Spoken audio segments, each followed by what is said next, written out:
Estás escuchando Milenio 3 por Aluka Nanica. Ahora el alarido atávico se abre paso en la noche.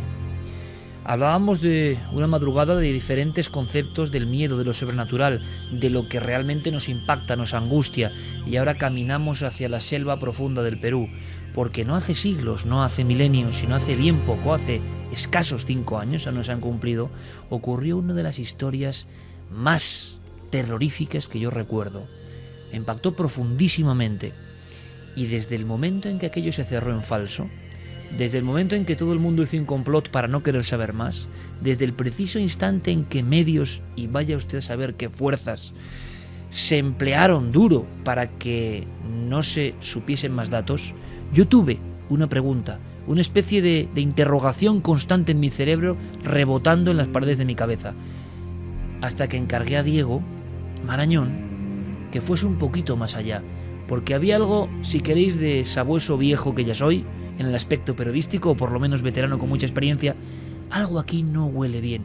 En esta historia tan terrorífica que supera cualquier ficción, en esta historia ancestral terrorífica, repito, se han dado códigos que son tan potentes, tan coherentes, que me extraña mucho que sea una mentira. Y durante 4 años y medio he seguido pensando que todo el mundo cerró un caso terrible en falso. Y un periodista, si se calla cuando cree que hay un caso terrible cerrado en falso, está haciendo algo mal, está yendo en contra de sus propios principios. Y ha llegado el momento, y es esta noche, de reabrir, de aportaros lo que hemos descubierto. Y creo que el instinto periodístico en este caso nos daba la razón, nos guiaba por buen camino. Aunque sea un camino, repito, angustioso, un camino oscuro, un camino denso, primario, un camino donde las fuerzas de la naturaleza parecen casi demoníacas. Lo que vais a escuchar en Crónica de Diego es lo que se encontró en la selva de Huánuco en el año 2009. Solo os pido mucha atención, por favor. Mucha atención a cada detalle. Hay algunas grabaciones que son originales del momento de la captura de los llamados pistacos que apenas se entienden, pero si queréis luego lo repasamos y os decimos lo que decían. Pero no quiero cortar la magia de este documento, de este reportaje, de esta crónica sonora, cuyo objetivo es meternos en la selva, en la zona de Sierra-Selva.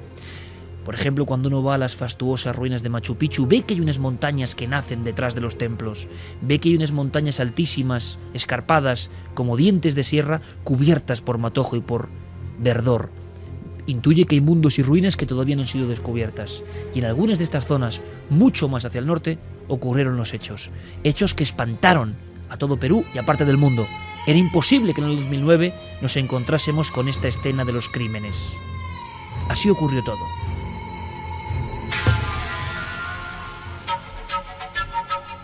...19 de noviembre de 2009. En los televisores de Perú parpadea la imagen de un rostro en medio de la selva. Su discurso es vago y entrecortado. El país, aún confuso, amanece con una única certeza: la de que algo grotesco, algo que va más allá de los límites de la comprensión, ha sido descubierto en medio de la selva de Huánuco. Y acá lo han en el río, lo ha armado el trípode y lo dejaron acá chorreando el cuerpo. Los dos. Se trata de Marcos Beramendi. Acaba de ser detenido junto a otras 3 personas en pleno proceso de destilación de grasa humana y está confesando ante la policía la técnica que lleva usando más de 10 años. Al frente de la investigación está el general Félix Murga, director de Investigaciones Criminales de Perú. Él es el encargado de dar a conocer el horror. Han manifestado cómo victimaban a las personas con el fin de extraerle en laboratorios rudimentarios la grasa humana para comercializarla posteriormente en un valor de $15,000. La noticia causa un enorme impacto en la sociedad peruana y medios de comunicación de todo el mundo recogen con asombro los hechos.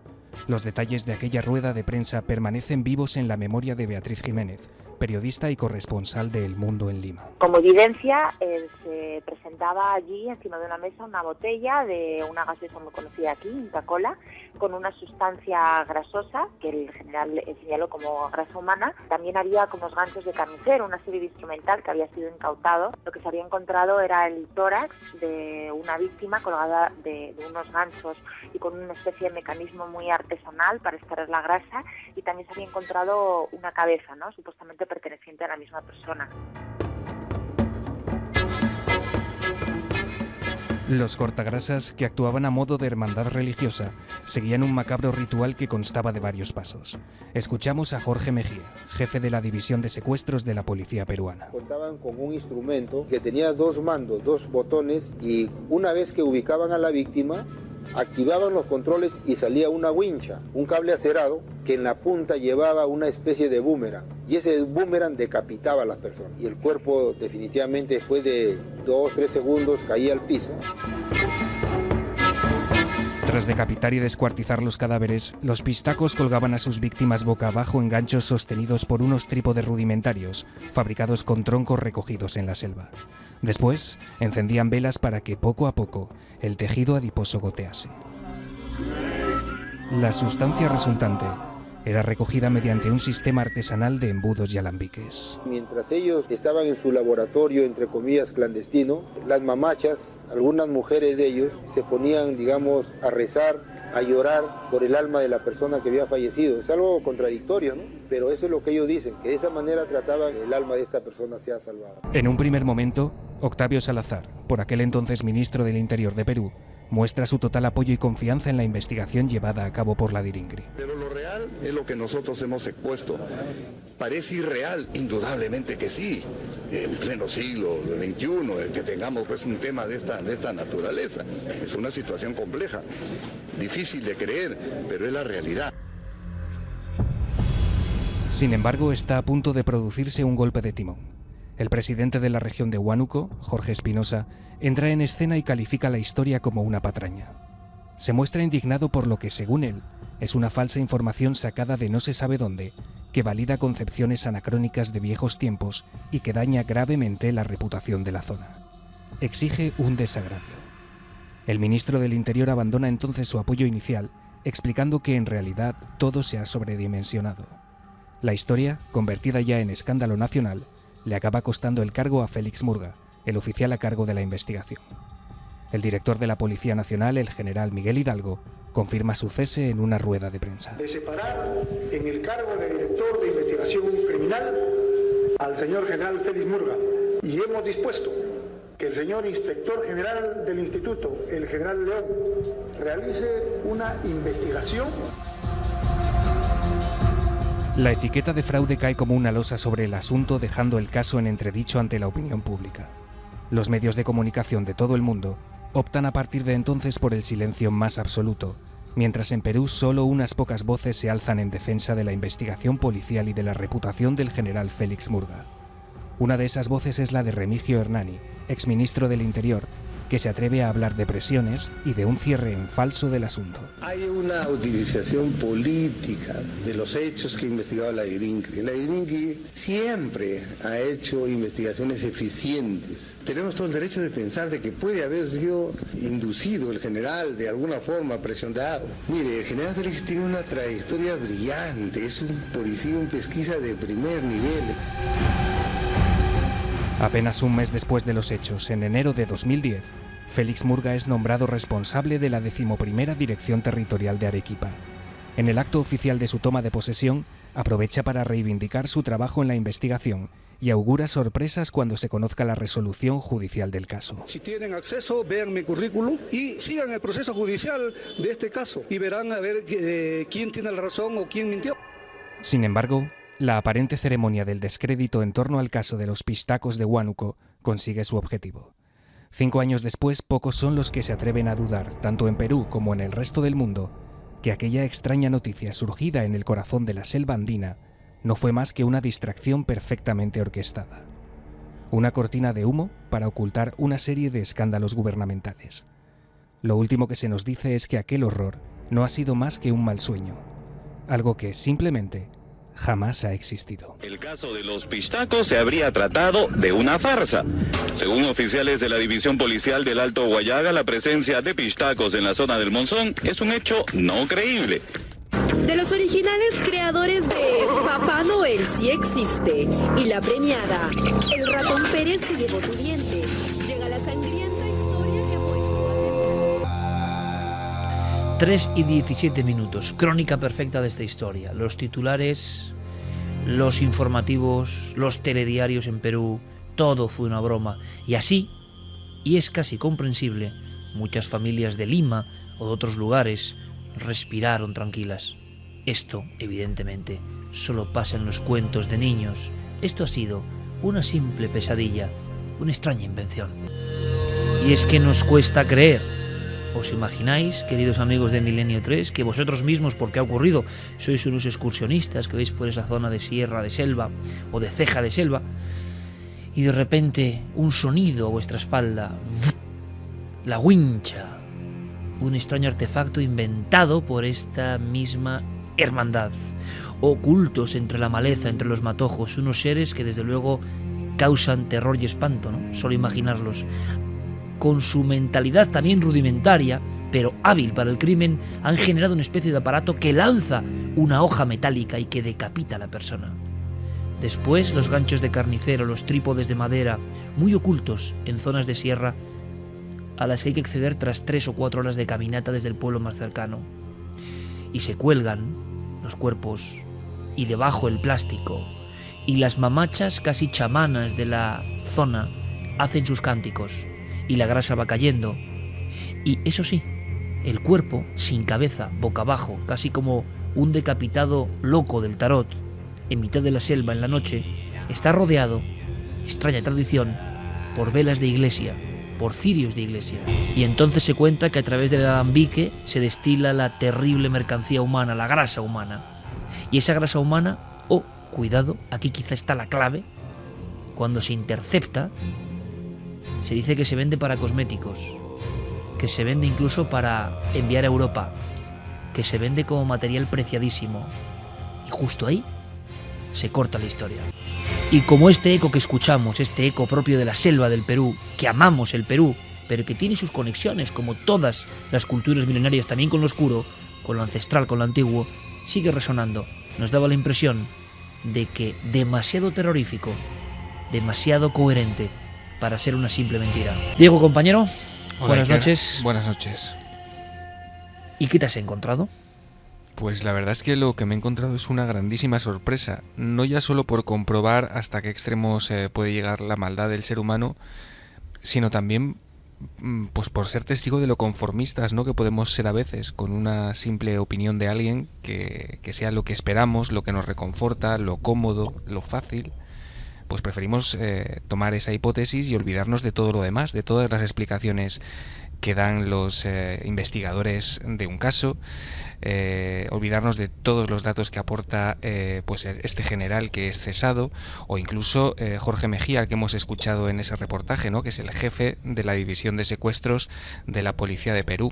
Él mismo, Iker, al poco de salir a la palestra toda esta investigación, defendía la honestidad y la profesionalidad de las investigaciones y se escudaba en una figura que va a ser clave en la reapertura de este caso. Si quieres, lo escuchamos. Se trata de una investigación muy profesional, una investigación donde hemos estado trabajando hace 4 meses con un equipo selecto de acá de la división y donde involucramos para tener el soporte legal respectivo a la Fiscalía de la Nación, la misma que dispuso un fiscal ad hoc nos acompañe durante el desarrollo de todas las diligencias. O sea que había un fiscal que estaba en aquella investigación. Se habló, Diego, por si no ha quedado claro, de que al ir descubriendo esos trípodes misteriosos, esos ganchos propios de película de terror, o sea, ni el terror más increíble ha llegado a este nivel, los laboratorios clandestinos y de restos de hasta incluso quizás 60 personas en el valle seco de uno de los ríos. Pero allí en esa investigación, de la que luego todo el mundo habla de segundas y todo el mundo se acongoja, por no decir otra cosa, y cierran, y todas las personas además dicen amén, se acabó, de aquí, de este horror no se habla más. Se cuenta que incluso las autoridades de Huánuco, de la zona donde esto ocurre, dicen que hablar de esto y la difusión mundial sería un horror para el turismo, y parece ser que el turismo en este caso, yo no digo nada, puede más, tiene más poder que la realidad que se está viviendo, ancestral y oscura. El fiscal estaba allí, y el fiscal, como persona en este caso clave, no ha hablado mucho.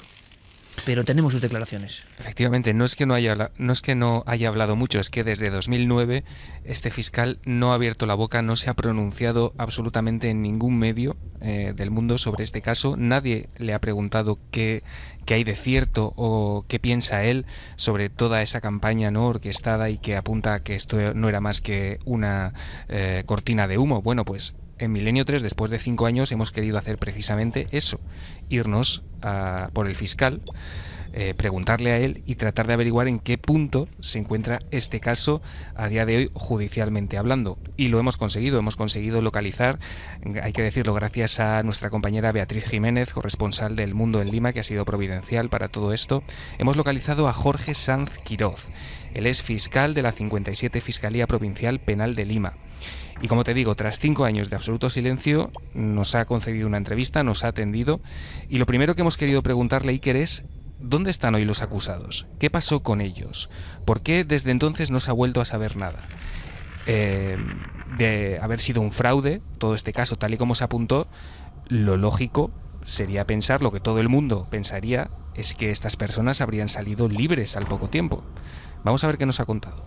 El caso a la fecha, actualmente a marzo del 2014, está judicializado, es decir, está en pleno proceso penal. Me pregunta sobre la situación jurídica de los individuos denunciados. Están en cárcel, efectivamente. No todos, porque solamente se logró capturar a algunos miembros integrantes de la banda, ¿sabes? Cuando la investigación estuvo ya por proseguir, sucedió lo que sucedió. Como ya tú sabes, hubo problemas con la policía, cambiaron al personal y de pronto nos quedamos con lo que teníamos y caminamos con eso.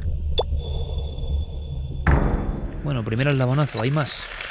Hay más, porque como acabas de escuchar de estas palabras del fiscal, parece que el caso está lejos de ser una farsa, tal y como anunciaron los medios en 2009 y tal como hemos escuchado hace un momento. Lo que sí parece discutible, Iker, en este punto es el número de víctimas. Parece que no es seguro que fuesen 60, pero desde luego se confirma y existe y es oficial el modus operandi de toda esta organización que en efecto llevaba tiempo capturando a personas para extraerles su grasa con fines comerciales. Esto tal cual nos lo confirmaba el fiscal. Así como también la procedencia humana de aquella sustancia que apareció en los medios y que contenía la famosa botella. Sí, está confirmado y sí que tanto así el Poder Judicial acogió nuestra denuncia penal y se identificó inclusive a la presunta víctima. Total, es que estas personas aparentemente ya venían comercializando este tipo de grasa humana. Ahora bien, mucho en los medios se criticó respecto a la procedencia de la grasa humana. Te digo que a la sazón de la investigación, la grasa humana que se usaba no es aquella que de todo el cuerpo, sino de determinadas partes del cuerpo, donde hay más calidad de pureza, supuestamente en la región lumbar. Te lo digo en forma empírica de lo que salió en la investigación. También se criticó de que si es así, entonces la grasa de que viene de la liposucción también serviría para eso. Bueno, conversando con los técnicos al respecto, me manifestaron de que esa grasa al momento de entrar en contacto con la anestesia ya no servía. Lo cierto es que estas personas se capturaban, entre comillas, a gorditos y los usaban para estos fines, ¿no? 3:26 minutos, Fermín. Buenas noches, Iker. Milenio 3 es a estas horas trending topic en Twitter. Gracias, compañero. Cosa que no me extraña porque esto es tremendo, pero esto en Perú, ¿cómo estará sonando? Y tenemos muchos amigos en Perú, muchos. Me gustaría que ejerciesen de corresponsales y que nos dijeran a todos cómo caerá esto. Porque estas declaraciones son realmente, sí, una exclusiva en el caso más terrible que recordamos y que se cerró, que nadie preguntó. Diego, para recapitular aunque sea rápidamente, ¿la grasa era humana? La grasa era humana. ¿Y el procedimiento de la banda era el que era? Era el que era, evidentemente lo sacaban tal cual, eso es lo que nos contaba este fiscal, que fíjate esa última frase que dura, ¿no?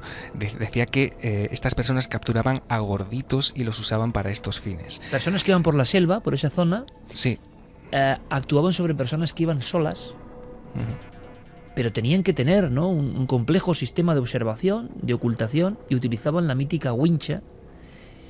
Y además es que se habla de una botella, pero si se ven las imágenes, y yo en su día pude entrevistar al portavoz y al coronel Mejía, había varios tarros, bastantes más, no una sola botella, había bastantes tarros más en diferentes estados, esto es muy desagradable, más sólido, semisólido, de esa grasa. Sí, una grasa que en 2009 la prensa de todo el mundo publicó, como decías antes, que tenía como destino Europa. Se dijo que aquí se usaba para fabricar cosméticos, y de todo esto también nos ha hablado Jorge Sanz Giroz, el fiscal. Pero es que además este hombre no duda en apuntar no solo este, sino otro posible nicho de mercado que resulta todavía más inquietante, Iker. Parte del mercado de esto era para elaborar velas para misas negras, no necesariamente satánicas. Las misas negras, de acuerdo a la mitología peruana y toda la parte esta indoamericana, es de diferentes ritos, ¿sabes? Pero también se usaba, bueno, tampoco no lo puedo comprobar, para jabones, para esta cuestión de maquillaje de las damas. Entonces mercado había supuestamente, y de ahí que usaban esto. Ahora los medios no necesariamente eran los más científicos, los más acordes, ¿no? Pero se constató que los cortaban en trozos y dejaban que goteaban alambiques, y de pronto esas personas que tenían conocimientos técnicos científicos de medicina o algo así por el estilo, de química, para hacer sus productos. Antes de proseguir, porque esto, si lo imaginamos, si le ponemos imágenes, es tremendo. Clara ponía unas caras, en fin, como una película de horror inimaginable, y con esa coherencia. A mí lo que me llamaba la atención es que había cierta coherencia en el conjunto entre lo rudimentario, lo tecnológico y lo mágico, y la creencia en ese poder vivificador de la grasa humana, que desde tiempos remotos se ha empleado para cuestiones mágicas.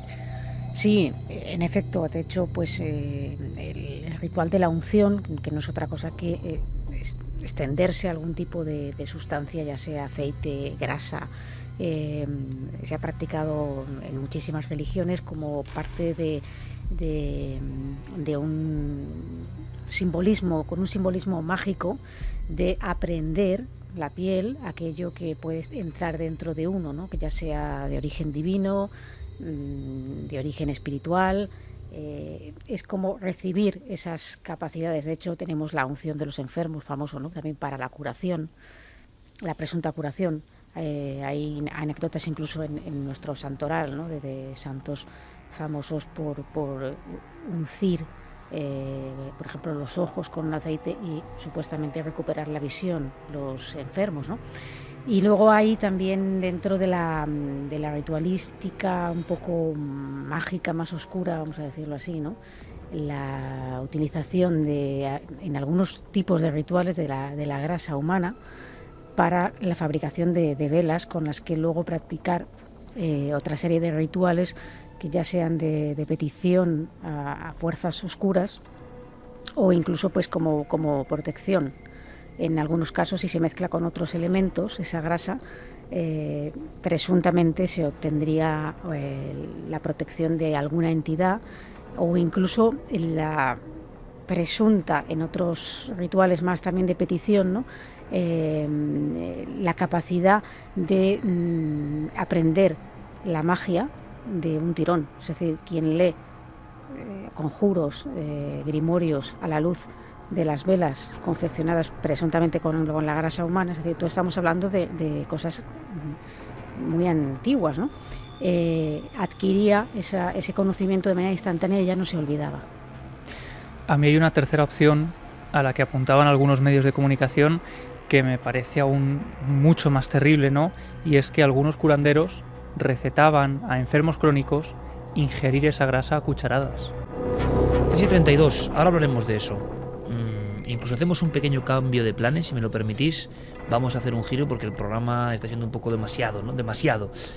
Y a lo mejor es bueno terminar con una sonrisa, Clara, y guardarnos un poco el archivo para la semana que viene, porque si no esto es tremebundo. Porque, Carmen, yo no sé cuáles serán las reacciones de los oyentes ante un caso que seguimos muy de cerca, tú y yo hemos rondado, no por ese entorno concreto, pero sí por entornos de la misma ceja de selva, ese Perú ancestral donde esto es posible.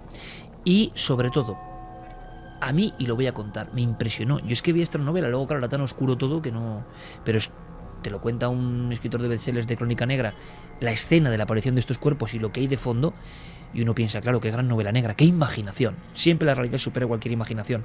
Pero os contaré una cosa que no sé si lo conté en su día, que me impresionó muchísimo. En aquel momento tan impactado con esta historia, me metí en foros de belleza, de mujeres de Perú, de Argentina, de Colombia. Observé un poco cómo ellas captaban la terrible noticia de que había unos cortagrasas, unas personas propias de la leyenda, sacamantecas realmente, pero que habían utilizado su método y lo habían perfeccionado hasta casi industrializarlo. Pensad bien lo que acabo de decir uno de los entrevistados de Diego, del reportaje. Ellos se habían confeccionado una especie de mando con un viejo DVD, con la carcasa de un DVD, habían logrado con el botón de expulsión, o sea, es decir, hay una mentalidad ahí, lanzar un cable de acero que a veces decapitaba directamente, pero en ocasiones se veía reforzado, quizá dependiendo de la víctima solitaria que andaba por ahí, no lo sé, con una especie de wincha, que no es exactamente un boomerang, sino una hoja pues parecida a la de una hoz, pero afilada perfectamente. Eso, en cuanto te impacta a la altura del cuello, te deja cao. Luego a veces te remataban en el suelo. Después todo ese proceso. Pero en los foros, lo que yo veía, y esto lo voy a decir como lo leí, me impresionó. Había algunas mujeres que se veía que eran de la alta sociedad de esos países, del propio Perú, que decían, bueno, qué espanto esto de la grasa humana de personas. Ahora, a mí si de verdad dicen que es mágica y rejuvenece, yo la compraría la primera. Yo no sé, Carmen, si esto ha seguido, digamos, como mito, como leyenda. Se ha contado mucho de la cosmética y el empleo, incluso se ha dicho, yo imagino que son leyendas urbanas, ¿no? Incluso de determinados aspectos de la placenta, se ha hablado de bebés o de restos de abortos, se ha dicho, se ha comentado, y uno nunca sabe hasta qué punto es leyenda. Claro, cuando se cuenta con historias luego que nos intentan hacer tragar con ruedas de molino que son leyenda para que no nos asustemos, y luego resulta que son verdad, pues igual hay algo de esto, pero a mí, Carmen, me impresionó vivamente eso de las mujeres. Yo creo que de cierta edad y con ese temor a envejecer y con ese temor de encontrar siempre el producto milagro, que si les dicen que el chamán trae la grasa humana, estaban dispuestas a ponérsela. Sí, había mucha gente que decía no importarle el untarse esas cremas hechas con grasa humana. Pero bueno, en países donde precisamente las operaciones de estética son más baratas que en cualquier otro sitio. En Sudamérica va muchísima gente a operarse a esos países porque es mucho más barato que en España. Siempre ha habido un gran seguimiento de las cosméticas y se han dicho muchas cosas que luego pues nunca se han podido demostrar, y no se ha podido demostrar todavía que ninguna crema de las que las mujeres nos damos pues estén hechas con grasa humana. Que se podían estar haciendo ensayos en algunos laboratorios que al parecer era donde exportaban estos pistacos, esa grasa que vendían por $15.000 el litro, pues tampoco se pudo demostrar, porque en realidad no se sabía dónde iba a parar esa grasa, Iker. Que esa es una de las incógnitas, Diego, donde se para la historia, ¿no? Se habla de botellas, pero es que los pistacos atrapados que hemos visto, que no es que no eran premios Nobel ni mucho menos, eran gente de la ceja de selva que se dedicaba a esto y que estaba en un estado de primitivismo evidente. Bueno, pues ellos fueron los que dijeron que vendían esa grasa a extraños intermediarios que luego la llevaban a Europa, Diego.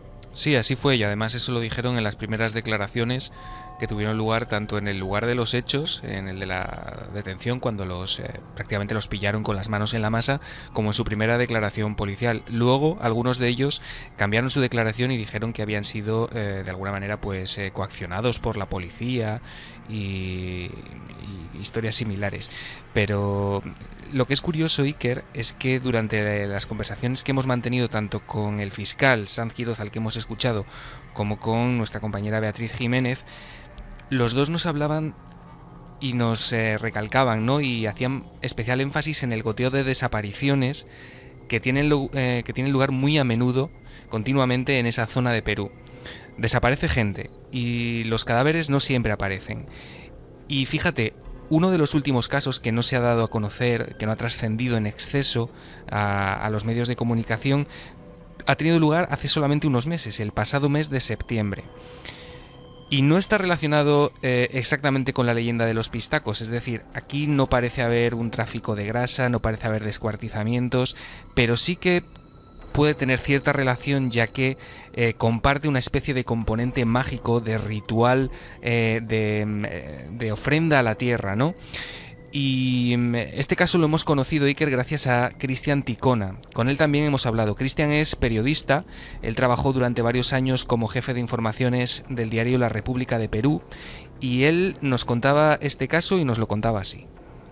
Sin ir muy lejos, el año pasado, en septiembre, unos campesinos de una localidad, de una zona que se llama Yunguyo, ¿no?, encontraron un cadáver de una persona de nacionalidad boliviana, y ellos, al no haber quien reclame este cuerpo, lo ofrecieron como pago a la tierra, ¿no? Y cuando aparecieron los familiares, se negaron a devolver el cuerpo, ¿no? Porque ellos argumentaban que ya lo habían ofrecido a la Pachamama, como le llaman, ¿no?, a la tierra. Y también yo tuve ocasión de conversar con el comisario, el jefe de la policía de esta zona, que sin asegurar sobre la presencia de estos personajes, lo que me dijo era de que con mucha frecuencia habían noticias de desapariciones, ¿no?, en la zona. Este mismo periodista del periódico más importante de Perú, Diego, te contaba otras historias sobre posibles víctimas de los pistacos. Sí, él está muy familiarizado con esta serie de historias, y es así porque hace unos años Cristian escribió y publicó una crónica periodística sobre este tema en el blog de la Fundación Eloy Martínez, un texto además bastante bien escrito, bastante largo y bastante elaborado. Se llamaba Chupagrasas en el Altiplano, y era una crónica en la que Cristian narraba su periplo, su investigación por diversas zonas de Puno en busca de datos sobre la existencia de estos seres, sobre los pistacos.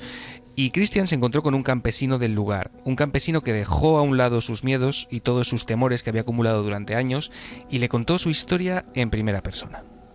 Se dio la oportunidad y una de estas personas aceptó hablar conmigo y aceptó que yo le haga una entrevista, y lo que recogí realmente fue un testimonio bastante increíble, estremecedor, ¿no? Esta persona cuenta que una noche de regreso a su casa se encuentra con un perro en la carretera, y al llegar a su casa le sobrevienen digamos una serie de síntomas como fiebre, malestar, de tal forma que luego de ir a la posta él decide someterse, digamos, a una suerte de sesión de sanación, ¿no?, con un maestro que aquí en esta zona le llaman los yatibis, que es una suerte de chamanes, ¿no? Y esta persona le dio la noticia de que había sido víctima, pues, de estos cortaceos, ¿no?, de estos chupagrasa. Lo más increíble, Diego, es los remedios que le prescribe, ¿no?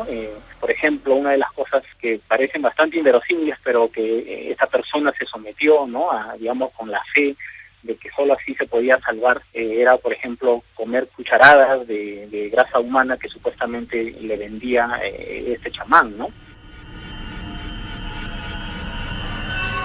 3:41. Fijaos, yo muchas veces, sobre todo hace ya unos años, cuando hablaba de algunas investigaciones desagradables, cierto es, ¿no?, pero que depende cómo veamos el enfoque, son nuestra historia, son antropología, son crónica de una sociedad y sus creencias, etnografía también, porque tiene que ver con los usos, costumbres, ritos del trabajo de determinadas comunidades.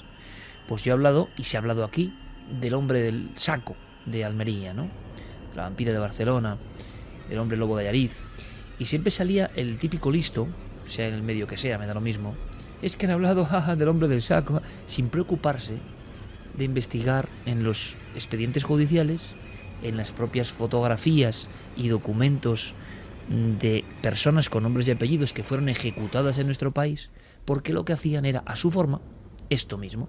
Y como el nombre de hombre del saco nace de un caso concreto, el de Francisco Leona en Gádor, Almería, 1910, o como antes de acabar el siglo XIX, el sacamantecas surge como término por Díaz de Garallo, en Álava, que destripaba a las mujeres y extraía la grasa humana.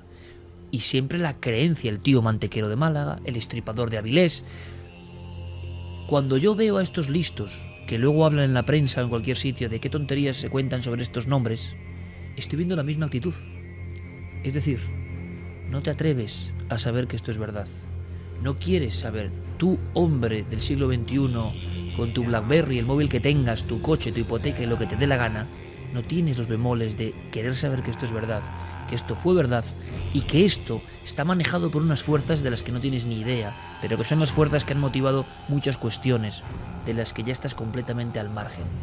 El homo digitalis, o el listo de hoy en día, cree que todo eso solo pertenece al cuento porque ni se refleja en él ni sabe nada de sus ancestros. Ha perdido toda la conexión. En cuanto uno se sumerge en las culturas que aún tienen algo de conexión o nexo con lo antiguo, se da cuenta de que claro que creen en esto. El propio ciudadano de Lima, urbanita, cuando oye estas historias, solo puede oír los cuentos de viejas que quizá escuchó alguna vez. Pero en la selva de Huánuco, en el altiplano de Puno, en las zonas de la costa más remotas, como en Nazca, donde han aparecido cuerpos descuartizados o muestras de sacrificios, quien está en ese mundo interno que es otro, que no es el nuestro, aunque conviva con nosotros, claro que lo cree, es su realidad. Solo los más listos pueden rechazar esa realidad porque no les gusta, porque les ensucia, porque ellos son seres humanos que no han pasado por eso. Eso creen. Cuando unas cuantas generaciones más atrás seguro que podían tener reflejo de eso. Los abuelos de los listos seguro que sabían de eso. ¿Qué ocurre? Que lo que más nos puede sorprender, Diego, y se podía hablar de eso, es de la cortina de humo. Esta misma actitud bobalicona que hemos visto en España con algunos temas, cuando se mencionan nombres muy sonoros que solo los más ineptos creen que son propios de los cuentos, creyendo que los cuentos son mentira y resulta que siempre se basan en una realidad, pues en Perú hubo tal cerrazón, todo el mundo estuvo tan a favor, no hay ni que decir, ¿no?, que hay una división todavía de auténtico racismo, es así, entre la comunidad indígena y la comunidad que no es indígena. Evidentemente quien gobierna las prensas y los medios no son precisamente indígenas, y todo esto son risotadas de otro mundo que es el suyo, es más milenario y quizá más sabio que el suyo. Bueno, pues esa cerrazón de Perú es lo que nos llama la atención de verdad, Diego. ¿Cómo es posible que todo el mundo hiciese mutis por el foro? Que nadie investigase. Pues sí, la verdad es que resulta curioso, y sobre todo por algún movimiento bastante poco disimulado, como por ejemplo el cese del propio Félix Murga, que alcanza los titulares de los periódicos en prácticamente al mes de producirse el descubrimiento. Hay portadas como el del diario La República que dice: los pistacos tumban al general. Este hombre es cesado de su puesto, es destinado a otra división, a Arequipa, pero después, cuando todo esto parece que se ha calmado, cuando parece que nada ha existido, cuando los medios dejan de informar, al año siguiente este jefe, hay que decirlo, vuelve a su puesto y nadie se entera de esto. Este hombre ha pasado el temporal, ¿no? Sí, efectivamente, este hombre hoy en día está exactamente en el mismo puesto que tenía cuando el caso estalló. Sigue siendo director de investigaciones criminales de Perú. Clara, Javier, Carmen, cuando uno ve una cortina de humo tan perfectamente hecha y que nadie osó preguntar nada si había algo de verdad, hay unos tíos encarcelados, hay grasa humana, ya, pero nos han dicho que es un cuento, ponemos que es un cuento. ¿Cuántas nos tragaremos así? Incluso nosotros, que a lo mejor nos creemos como más adelantados. Bueno, a veces la cortina de humo puede surgir también, o puede estar apoyada por el propio miedo de los indígenas, de la gente que vive en esos pueblos de la selva, que además, Iker, a nosotros quizá nos cuesta entenderlo o saberlo, pero ellos, hay mucha gente que no está empadronada, por así decirlo, no hay registro de su existencia. Por tanto, el hecho de que desaparezcan no queda tampoco constatado, así que pudieron ser 60 como pudieron ser muchísimos más.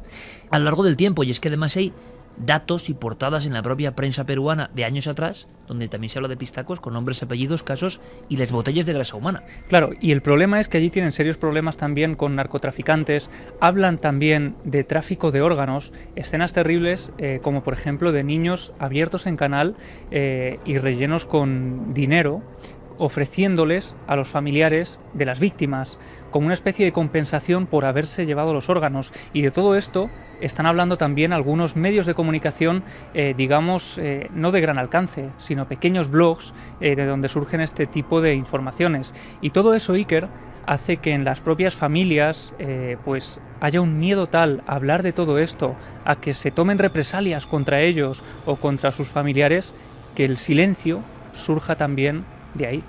Carmen, Clara, ¿cuántas podemos comernos como ruedas de molino ante cuestiones que simplemente se detienen, ya no se habla y se acabó? Pero esto yo creo que no ha sido una cortina de humo, que lo que ha sido es que todos estaban de acuerdo en que había que cerrar este tema, porque no interesaba para el país, porque es un país que la mayoría vive del turismo.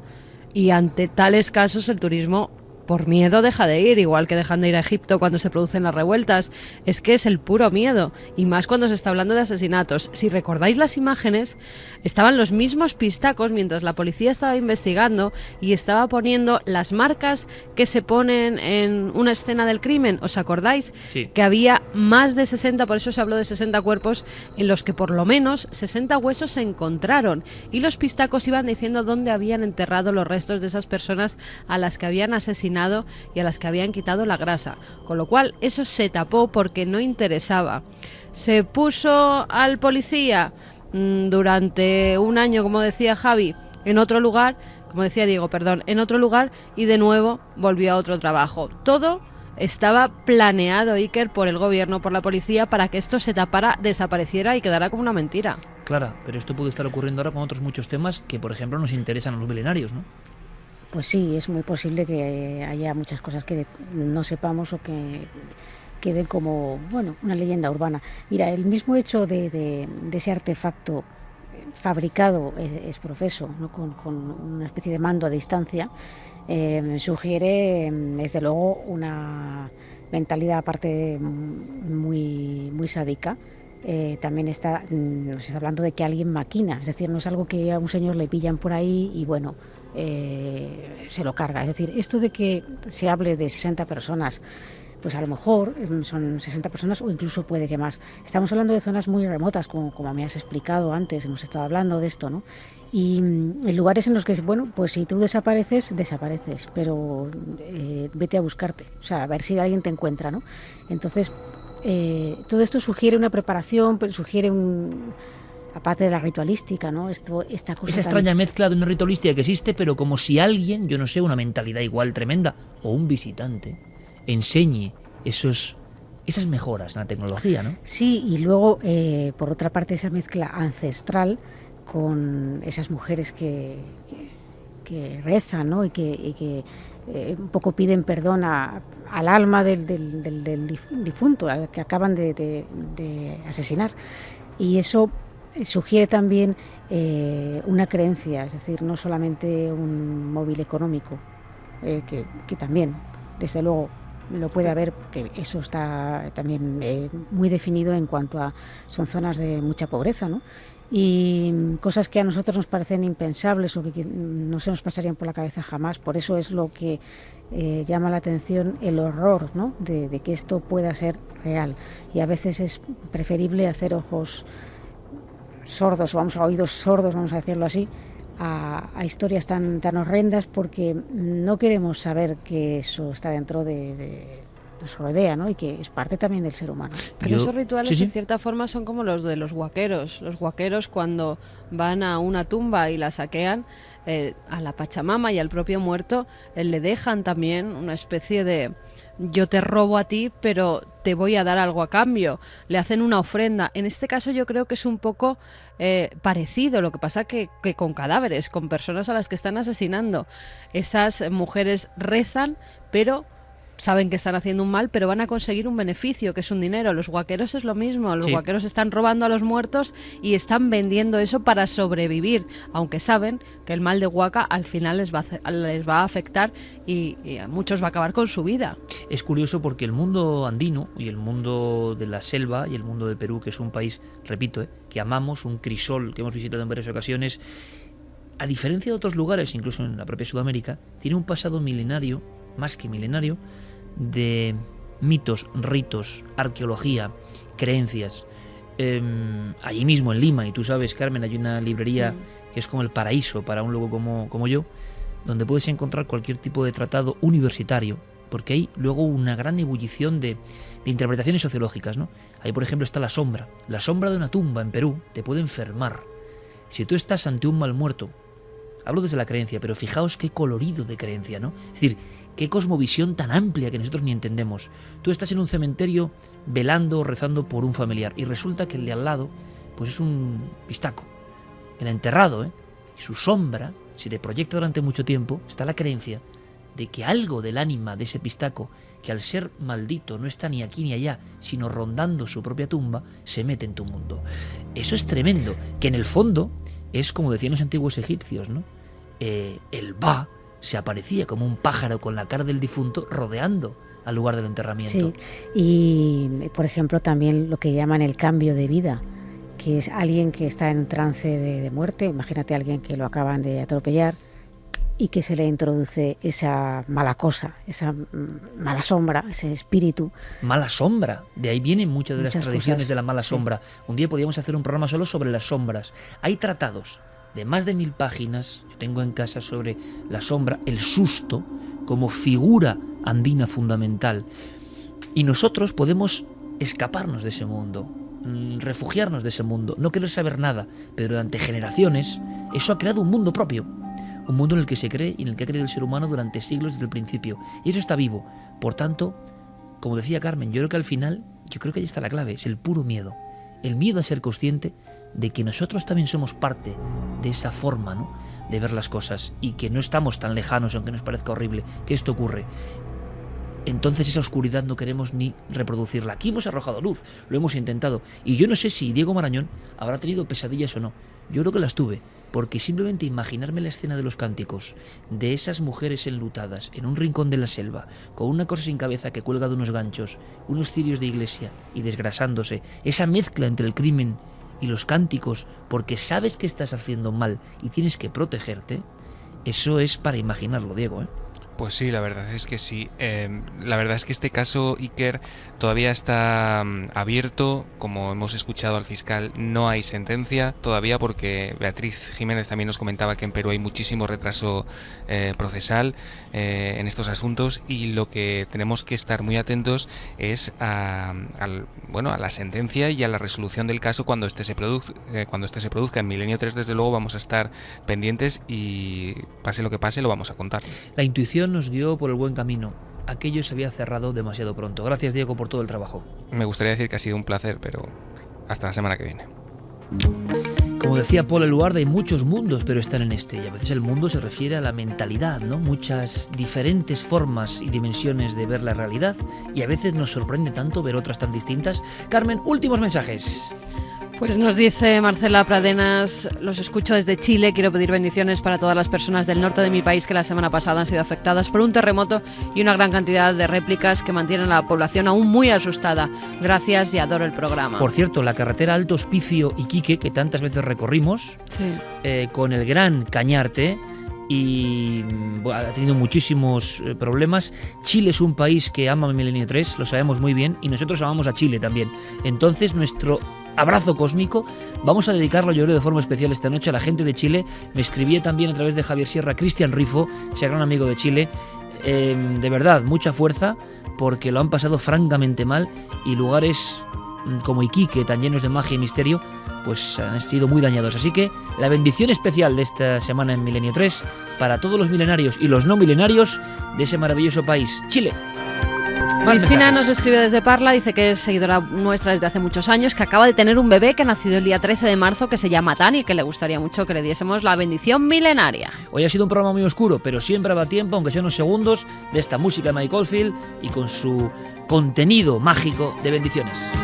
Eloy Arias, que en enero de 2011 su hijo Eloy recibió la bendición milenaria, pero claro, ahora mi hija Lucía ya es una milenaria de pro y me dice que ella también quiere su bendición. Sin más, os damos las gracias y un abrazo desde Córdoba. Pues luz, porque ya hemos hablado un poco de oscuridad, pero siempre con la curiosidad de saber la verdad, que también es aproximarse a luz. Así que luz para todos estos jovencísimos milenarios.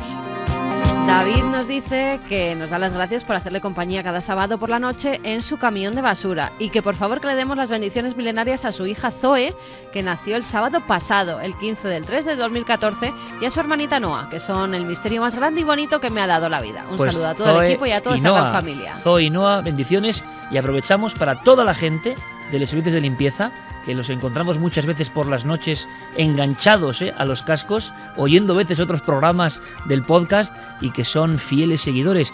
Y también impresiona mucho, por ejemplo, cuando la Gran Vía está sin nadie y uno está ahí con la manguera y tal, escuchar el programa con la ciudad desierta, un poco también muy de Amenábar esto, aquello de, ¿cómo era aquella? No me acuerdo aquella película. Abre los ojos. Abre los ojos era, ¿no? Exactamente, muy de Abre los ojos. Pues nuestro abrazo para toda la gente del fundamental servicio de limpieza. David nos dice: buenas noches a la nave del misterio y a la familia milenaria. Os agradecería de corazón que le dierais la bendición milenaria a Paco, que emprendió su viaje celestial este lunes. Hemos estado escuchando muchos programas juntos y ahora lo seguirá escuchando allá donde esté. Te quiero muchísimo y jamás te olvidaré. Vuela alto, papá. Pues cómo nos impresiona, ¿no? Y me gustaría terminar con este mensaje. Esas personas que eran fieles seguidoras del programa y nos lo habéis hecho saber. Por ejemplo, esta semana en la presentación de Cristian Galo, la verdad que estuvimos todos, de nuestro amigo Cristian, al que queremos mucho y que está abriéndose paso, ¿no? como novelista. Había mucha gente del espectáculo, ¿verdad? Mucha gente de la comedia. Y bueno, Carmen y yo, que no somos de salir mucho, pues cómo impresiona ver, ¿no? El cariño y el afecto que personas tan diferentes tienen por el programa. Muchos, no voy a decir nombres, pero me decían: joder, nos sentimos parte de algo, ¿no? Algo distinto, no sé bien definirlo, inefable, pero algo, y nos enorgullece, es el mejor tesoro que podemos tener. Y también todos esos oyentes que están escuchando el programa, seguro, ahora desde la luz, desde un lugar al que todos iremos, un lugar que no es malo, seguro. Así que bendiciones para ese amigo. Y para todos vosotros, Noel Calero, Fermín Agustí, Clara, hasta mañana, compañera. Hasta mañana. Mañana te vemos en Cuarto Milenio, a ti también, Javi. Nos vemos en Perú, viajamos a Perú. Ni más ni menos, porque mañana, es que con la noche que ha habido, hablaremos de las luces de Pucallpa que llaman pelacaras. No quiero contarlo porque ya no quiero dar más oscuridad, pero mañana la crisis, los amos de la crisis, cómo se diseñó la crisis y una serie de historias que van a ser alucinantes y apasionantes. Carmen, hasta mañana. Hasta mañana, y mucha energía positiva también para Nati, que mañana pues tiene una operación y que va a salir fenomenal. Y el 10 estaremos en Zaragoza con todos los amigos milenarios. Ahora las noticias, sed muy felices.